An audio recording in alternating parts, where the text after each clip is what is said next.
So attribute every building. Because I've grown up in church. This is 20-something years I've been around. I told you I started going to church at 16, 17.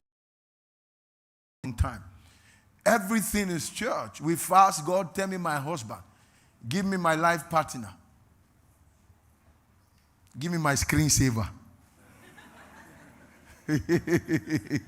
So that I can be looking at him.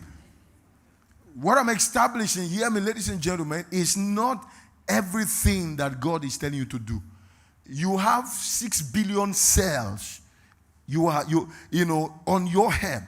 And then God put some of those things and He give you a brain to think. The reason why He give you that brain so that sometimes you don't disturb Him in prayer. You should think and act.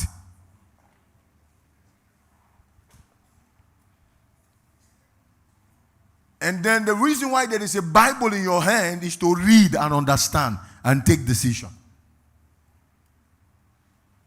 So what I'm establishing is that it's not every time God said. Did you hear? God said. I know there are pastors watching me. God said. It's not every time. Let's not deceive you. Sometimes you decide. And if you have to decide well, you have to think. Think well to decide. Amen? You have to think well to decide what your life will become. Because I said in the first service, I can't remember, that it is not God. It is not God that will make your marriage last. The decision is in your hand. Can we talk a little bit? Don't allow anybody deceive you. There is a time when you will have quarrels. Why the quarrels? Because marriage is two people with different ideologies.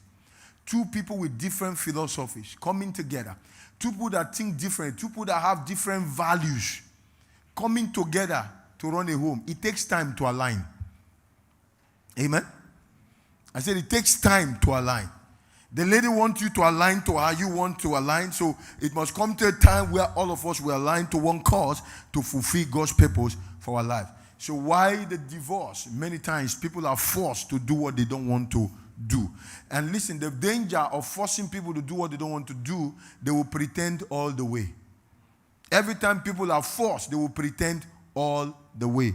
Forceful leadership brings pretentious life. They will just be pretending. They will be acting as if they are with you, but they are not with you. Amen? And there are a lot of people, in my experience, a lot of people, they are married, but they are not married. They just want to answer married. So I'm doing all this teaching so that we should know that if you bring a lady before me, if you ask me, I will never ask you and say, this is the one God gave you. But do we have space to pray to God about a woman I want to marry? What do? We go to Him to ask Him. This I pray. Lord, I want to marry this lady. What do you think? You know why? His thought are higher than my thought. He sees the future better than me. So what do? I go to Him